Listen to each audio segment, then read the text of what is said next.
Assalamualaikum warahmatullahi wabarakatuh. Baik, teman-teman, di sini saya akan menjelaskan materi tentang yang pertama itu ada sistem manajemen kinerja, perencanaan, pelaksanaan, penilaian, dan wawancara. Dan yang kedua itu ada proses banding dan sentra asesmen. Pertama, saya akan menjelaskan materi tentang sistem manajemen kinerja. Sistem manajemen kinerja adalah suatu proses untuk menciptakan pemahaman bersama antara pejabat penilai dan karyawan yang dinilai mengenai apa yang harus dicapai, atau target perusahaan, unit kerja, individu, dan bagaimana mencapainya atau kompetensi, serta metode penilaian. Manajemen kinerja bertujuan mengembangkan sejumlah aspek kinerja. Yang pertama, mencapai tujuan yang telah ditetapkan oleh organisasi atau perusahaan. Yang kedua, kerja pegawai dalam mencapai tujuan berupaya menciptakan dan meningkatkan pengetahuan, keterampilan, dan kompetensi karyawan secara terus-menerus. Yang ketiga, berupaya meningkatkan efisiensi dan efektivitas proses pencapaian tujuan. Dan yang keempat, mengukur kinerja individu, karyawan, tim kerja, dan kinerja organisasi atau perusahaan secara periodik. Berikutnya, perencanaan kinerja. Perencanaan kinerja merupakan kegiatan awal dari manajemen kinerja. Perencanaan kinerja adalah hasil pertemuan antara karyawan ternilai dengan supervisornya atau penilai, yang antara lain yang pertama membahas tugas pekerjaan dan tanggung ternilai serta prosedur yang harus diikuti dalam melaksanakan pekerjaan. Yang kedua, kompetensi yang diperlukan ternilai dalam melaksanakan pekerjaan serta perilaku kerja dan sifat pribadi yang harus dilakukan dan dimiliki karyawan. Yang ketiga, standar kinerja karyawan atau ternilai dalam melaksanakan pekerjaan.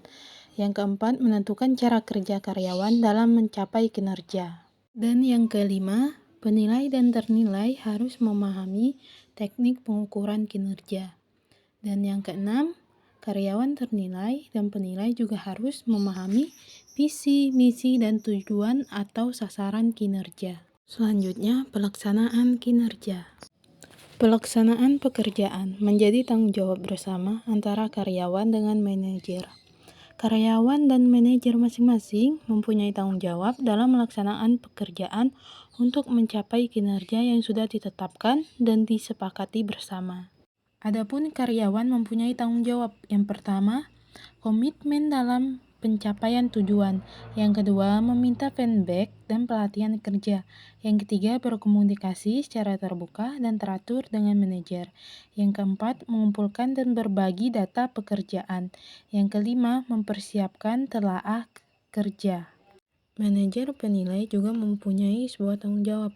Yang pertama, menciptakan kondisi kerja yang memotivasi karyawan. Yang kedua, observasi dan mendokumentasi kinerja karyawan. Yang ketiga, menyesuaikan dan merevisi tujuan, standar kinerja, dan kompetensi. Yang keempat, memberikan feedback dan pelatihan sesuai keperluan. Yang kelima, menyediakan peluang pengembangan karyawan. Selanjutnya, penilaian kinerja.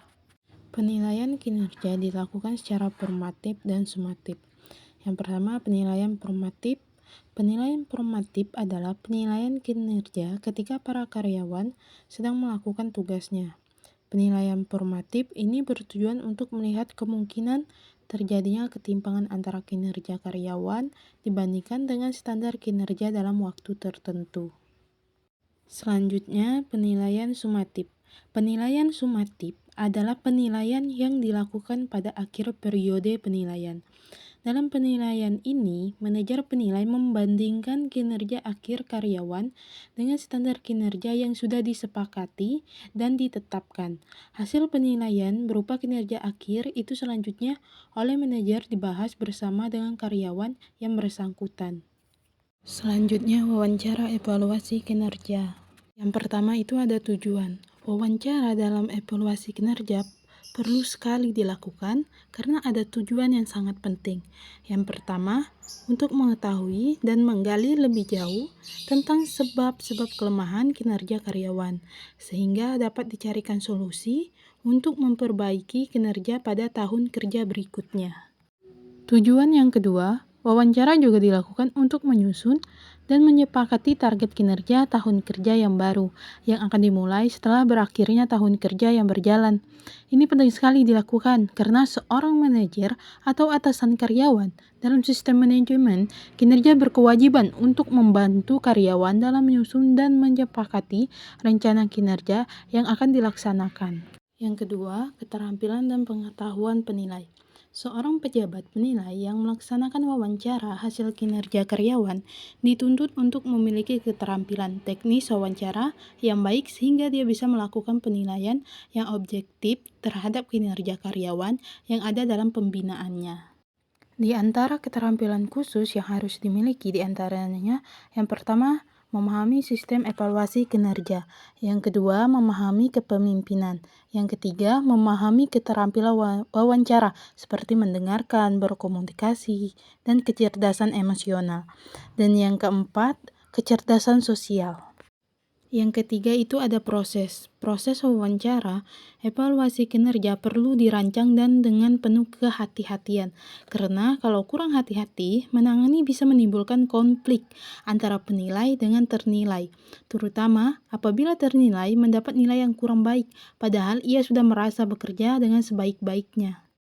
Sebelum melaksanakan proses evaluasi kinerja, perlu memperhatikan hal-hal sebagai berikut ini, seperti persiapan.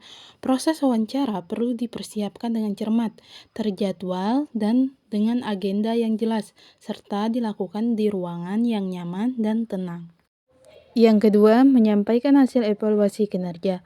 Pada tahap ini, penilai menyampaikan hasil penilaian kinerja ternilai yang termuat dalam instrumen penilaian kinerja, disertai penjelasan mengenai nilai tersebut dan dilengkapi data pendukung dari hasil observasi selama penilaian berlangsung dalam kurun waktu penilaian kinerja yang berjalan. Dan yang ketiga, sikap ternilai. Pada tahap ini, pejabat penilai harus memperhatikan dengan sungguh-sungguh apakah ternilai menerima atau menolak hasil penilaian itu. Selanjutnya, banding. Banding dalam evaluasi kinerja adalah upaya ternilai untuk melaksanakan hasil penilaian kinerja yang diberikan oleh pejabat penilai dan yang bersangkutan meminta kepada pejabat penilai, arbiter atau komisi khusus atau banding untuk meninjau atau melakukan penilaian ulang. Selanjutnya, proses penilaian banding dapat menempuhi salah satu dari dua cara berikut ini. Yang pertama, pemeriksaan secara langsung. Dalam pemeriksaan secara langsung, ini penilai banding memanggil penilai dan ternilai dan melakukan dengar pendapat dengan kedua belah pihak. Yang kedua, penilaian tidak langsung. Pada penilaian ini, penilai banding sebelum melakukan penilaian lebih dahulu memanggil penilai dan ternilai secara terpisah untuk mendengarkan argumen masing-masing berkenaan dengan hasil penilaian kinerja. Dan setelah itu, penilai banding melakukan penilaian sendiri. Apapun hasilnya, biasanya hasil penilai banding itu tidak dapat lagi diganggu-gugat atau bersifat final. Dan materi yang terakhir, sentra assessment.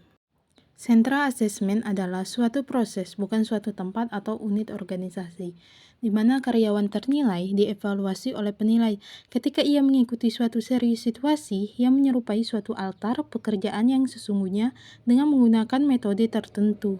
Sentra assessment merupakan suatu prosedur yang dipakai oleh manajemen SDM untuk mengevaluasi karyawan mengenai sifat-sifat, kemampuan, dan kompetensi yang relevan dengan keefektifan dan efisiensi organisasi. Sentra assessment merupakan evaluasi oleh penilai terhadap perilaku ternilai yang dilaksanakan berdasarkan berbagai masukan. Dalam evaluasi tersebut, sejumlah penilai terdidik dan teknik evaluasi digunakan. Penilai perilaku dilakukan berdasarkan situasi asesmen yang dikembangkan secara khusus. Sentra assessment memberikan kontribusi positif terhadap manajemen sumber daya manusia.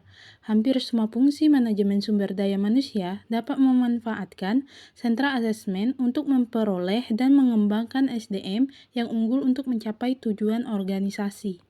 Sentra asesmen juga memiliki manfaat.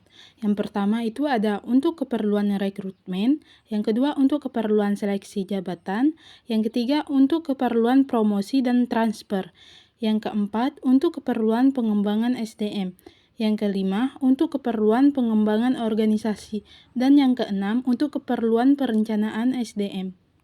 Sekian penjelasan materi dari saya, semoga bermanfaat dan saya akhiri. Wassalamualaikum warahmatullahi wabarakatuh.